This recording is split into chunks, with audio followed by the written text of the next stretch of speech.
Welcome back to Normal Baseball. Today we got another team projection will be. Today we got the St. Louis Cardinals. Let's get into it.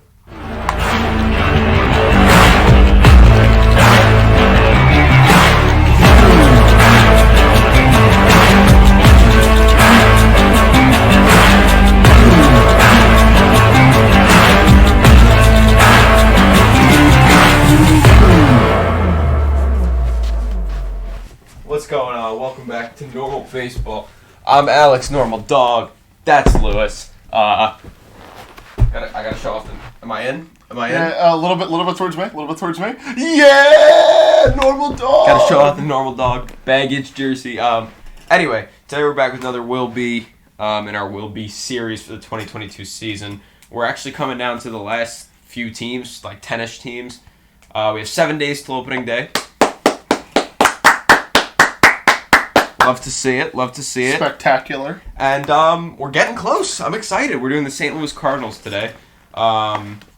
Good team last year. Team went 90-72 last year. They went on that 22-game win streak. Yeah. Which was huge for them in making the playoffs. That was electric.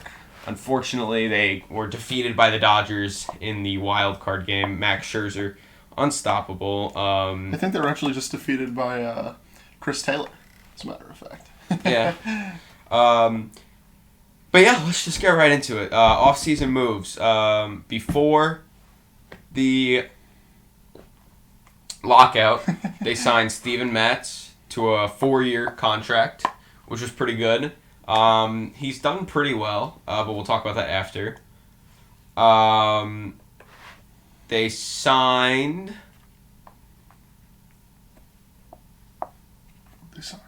Corey Dickerson to a 1-year contract.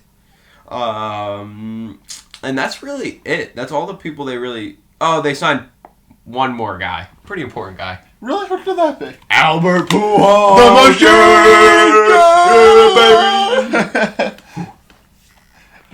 Oh my god! Yeah, Albert Pujols, the machine, back with the Cardinals. Very exciting.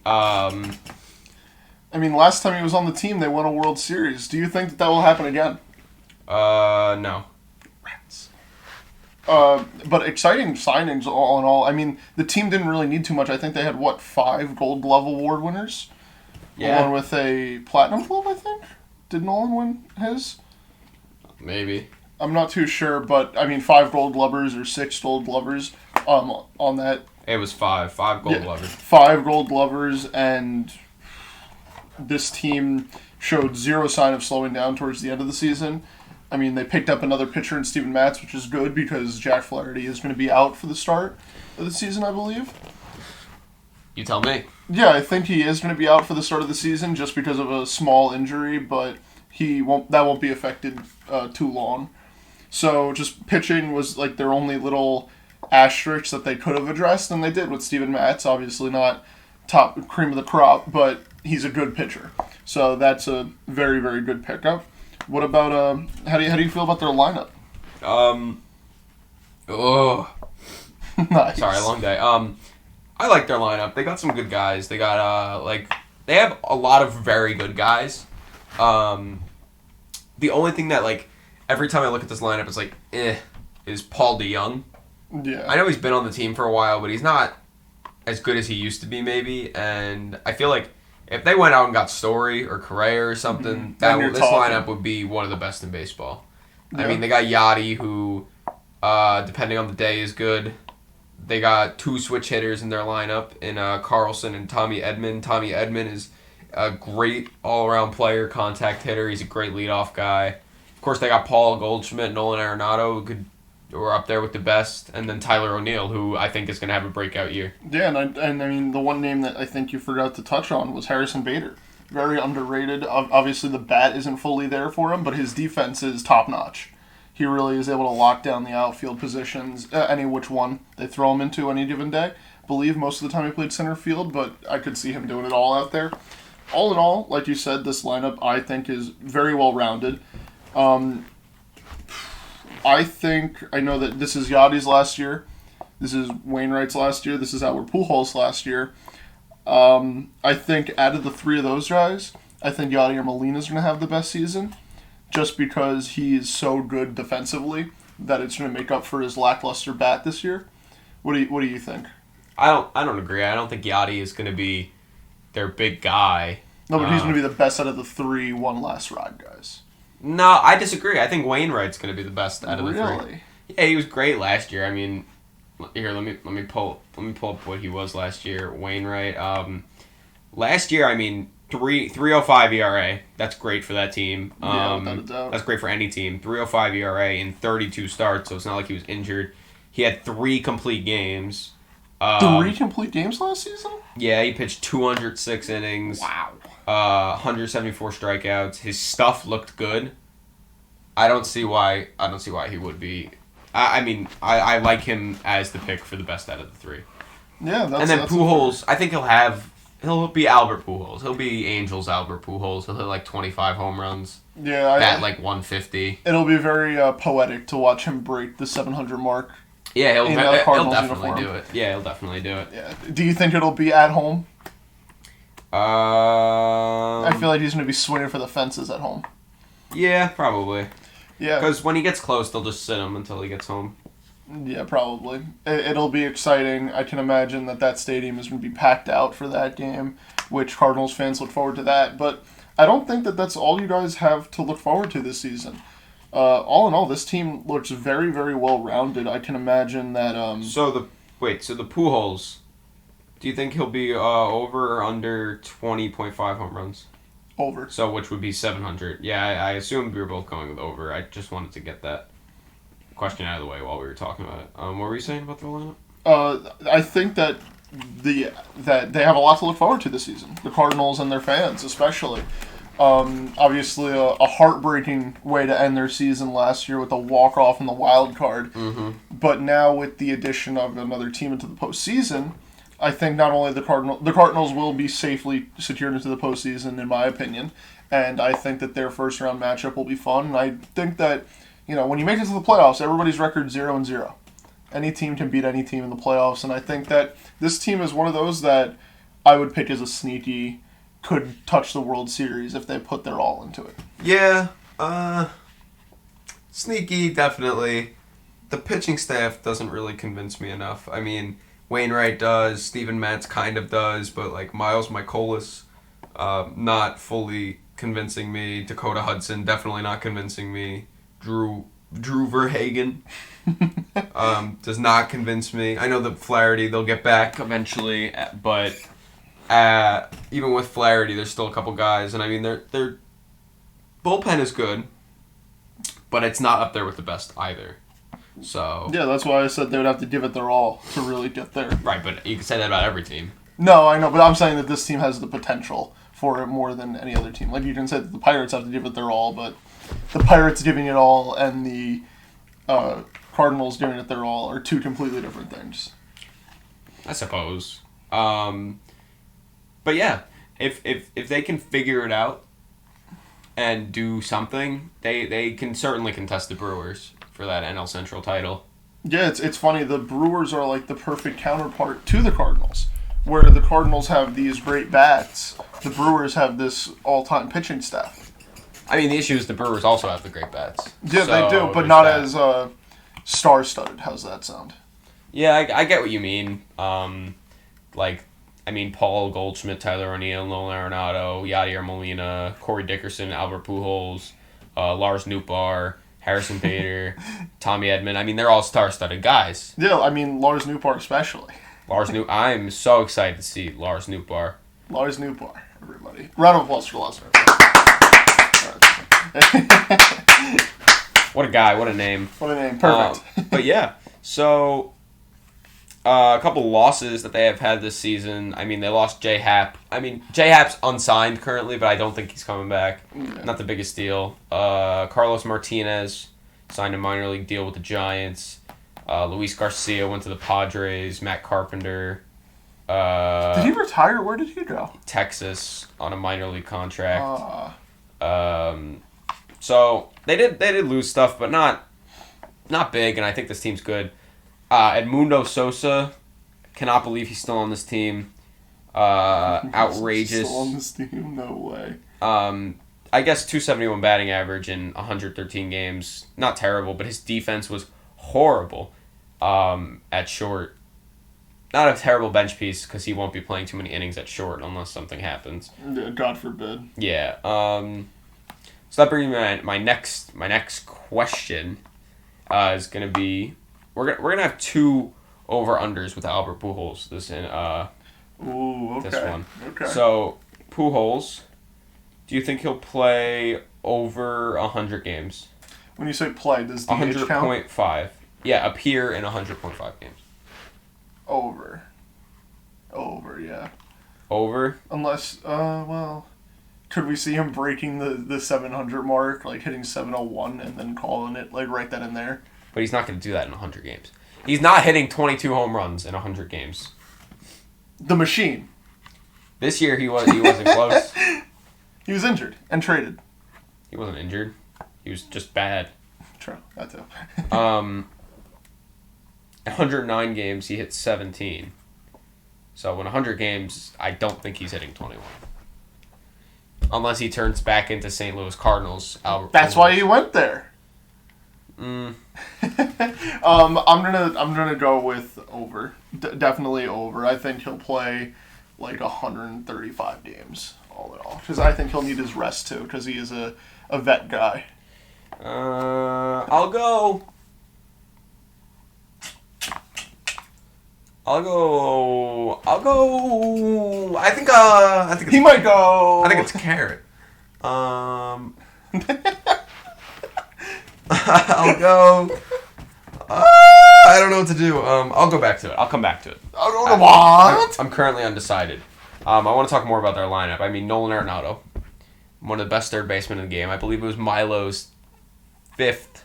Yeah, I mean, shortstop, absolute top shortstop. I mean, Milo with nothing arguably for one us. of the worst Milo will tags. be here eventually in some of these will-be's. Yeah. So we could talk to him maybe about that later, but outrageous for Milo. I mean, Milo, he's top 3 at least. That might have been one of the worst takes. He's top 2 and he's not 2, in my opinion.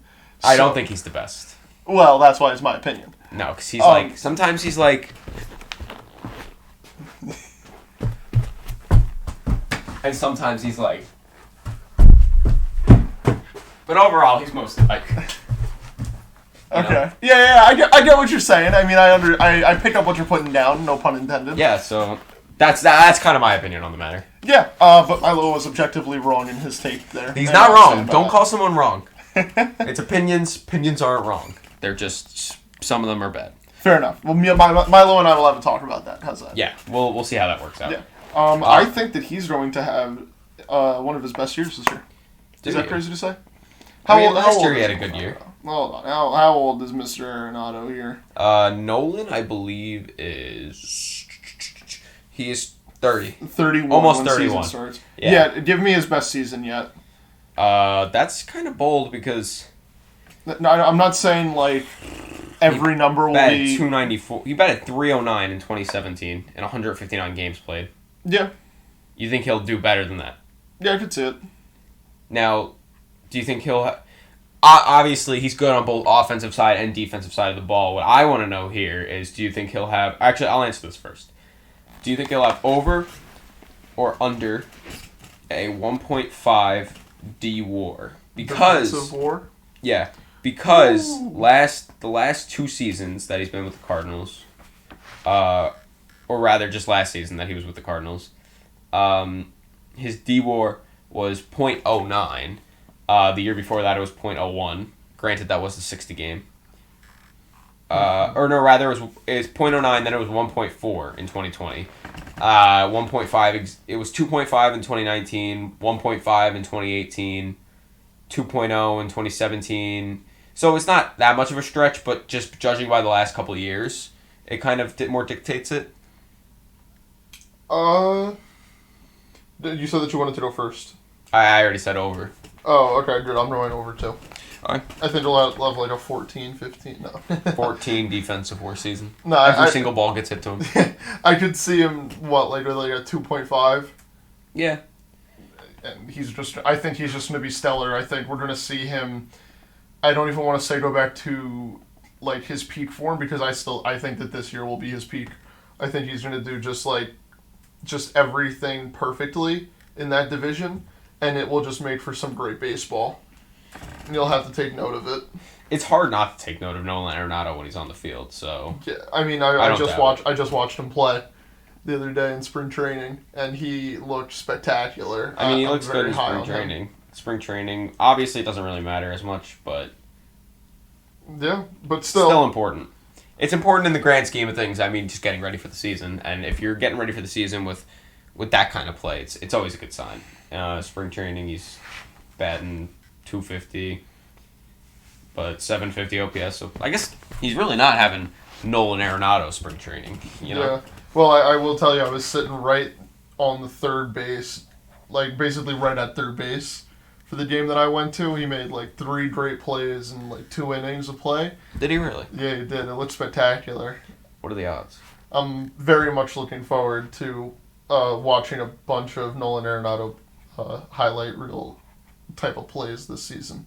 Yeah, me too. You get them every year, no matter what. Yeah. There's always going to be balls hit to Nolan that he bare hands or makes a diving play, throws across, running across, throws across, like I demonstrated before. Oh, yes, of course. I mean, perfect demonstration. Round of applause. Perfect demonstration. Thank you. But yeah, Nolan Arenado is going to be fun to watch. Another guy to obviously watch is Paul Goldschmidt.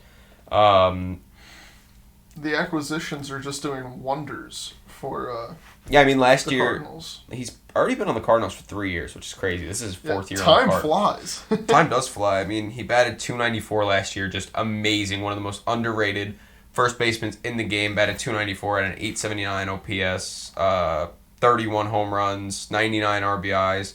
Like, it seems crazy to be like, this guy's overrated. You're like, underrated, and it's like, how? But it's because, in all reality, not enough people mention him. Yeah, I mean, he's trapped in a division where, I mean, I don't want to say trapped because the Cardinals are great, but the competition that they play, I mean, they rarely get those, like, nationally televised games or those games against the bigger markets where you get to watch these guys work day in and day out, and Paul Goldschmidt is one of those guys who, I mean, any team would kill to have him. Oh, 100%. 100%. If no matter what team he's on, that team just got better. Oh, yeah.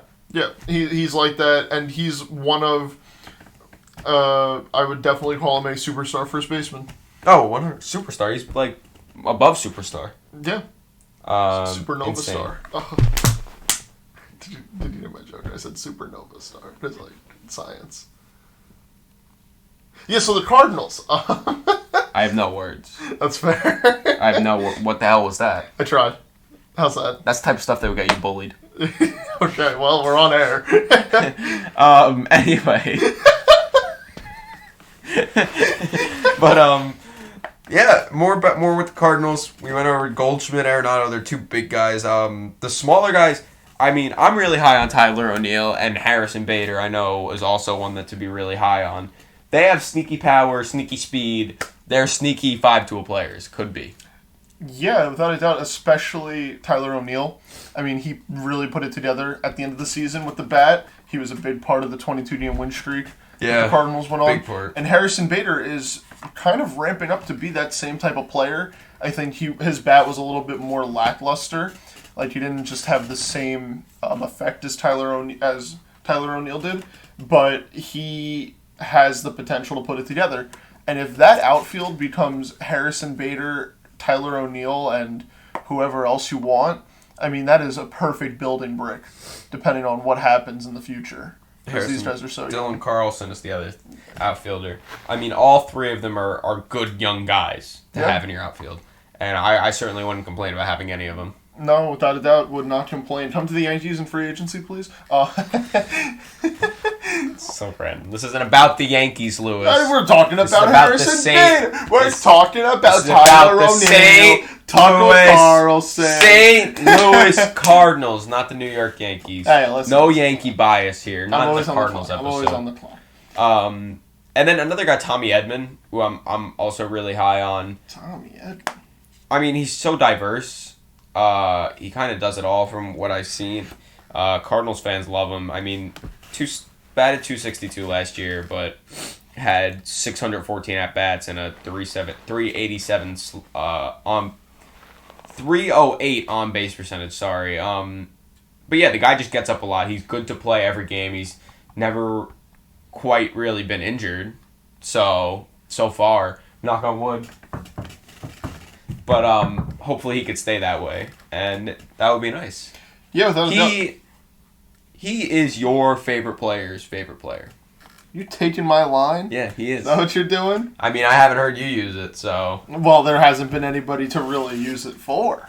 Well, Tommy Edman. He's your favorite player's favorite player. Yeah, you can't pull my card on me. I mean, I don't know what to tell you. Who's your favorite player? Tommy Edman. He's Tommy Edman's favorite player. Checkmate. He's your favorite player's favorite player. I don't hear this anymore. This is blasphemy. He's just the guy that Cardinals fans like. Yeah, I mean, what's not to like about him? He does do just exactly basically what you need. He's a real Swiss Army knife. It's nice to see, especially at such a young age, especially with the diversity that he brings, and with a few holes that Cardinals fans were hoping that they would get addressed off-season.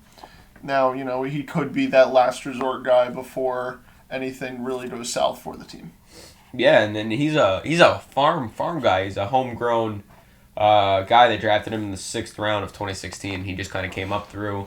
I think he's loyal to the team. He wants to do as good as possible, and he's like one of those guys who plays hard every time he goes out there. Yeah. Especially since he has, him and all the other young guys, they're playing for that contract. They're thinking long term, and they really want to. And I would assume that they're not only playing hard because they want a contract, but they're playing hard because they want a contract with the St. Louis Cardinals. They wouldn't be showing out and doing everything that they do night in and night out without being on the Cardinals, I feel like. Yeah. Yeah, definitely nothing to really scoff at when it comes to this season for Cardinals fans. Yeah, they truly are World Series contenders if they could be. Yeah. Like if they play up to their expectations, they could be World Series contenders. Play up to their expectations, have a few monster wins in the playoffs, and we could be seeing them raising the trophy at the end of the season. Absolutely. And let's get over a couple more over-unders. The Pujols 100.5 games. I decided on the under. Okay. Because, you know what, I'm going over. I'm sorry, I can't. Switches it. I'm going under. I'm under. And then their over-under for wins, 87.5. Over, okay. I'm going to go... This is the end of the episode. You can't really delay this one. I'm going to go over.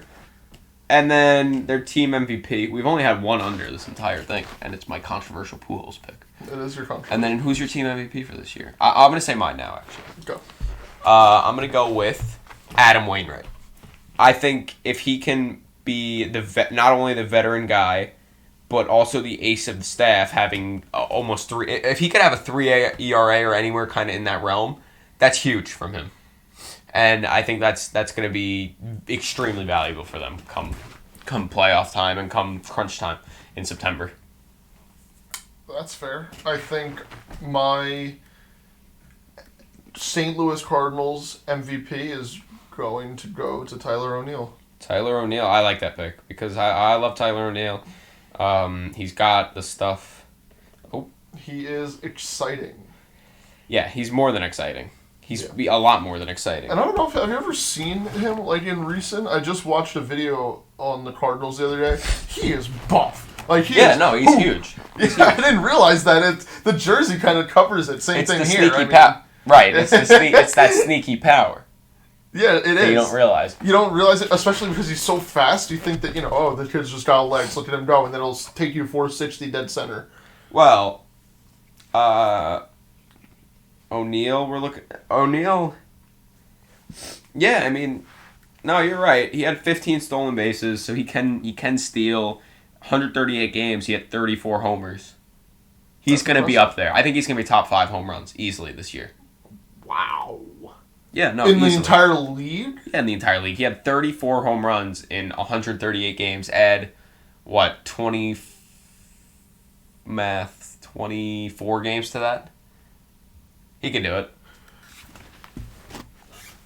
Hang on, I'm sorry. I had to pick my jaw up off the floor. Okay, that's an no interesting Nando one. to worry about. Because Nando's not coming back till the mid-July. I forgot Fernando Tatis Jr. was the only one who could hit home runs in the National League. I never said he was. I just said that's one less person to worry about. And Nando's would have led the league in home runs had he not gotten injured. Had he not decided to get on that motorcycle. That is fair to say. That is fair to say. But I think that should really do it for the St. Louis Cardinals. Fly birds fly. Go Cardinals. Go Cardinals. Let's go Cardinals. But yeah, in 2022, the St. Louis Cardinals will be in. Oh. First place. First place. You heard it here first. First.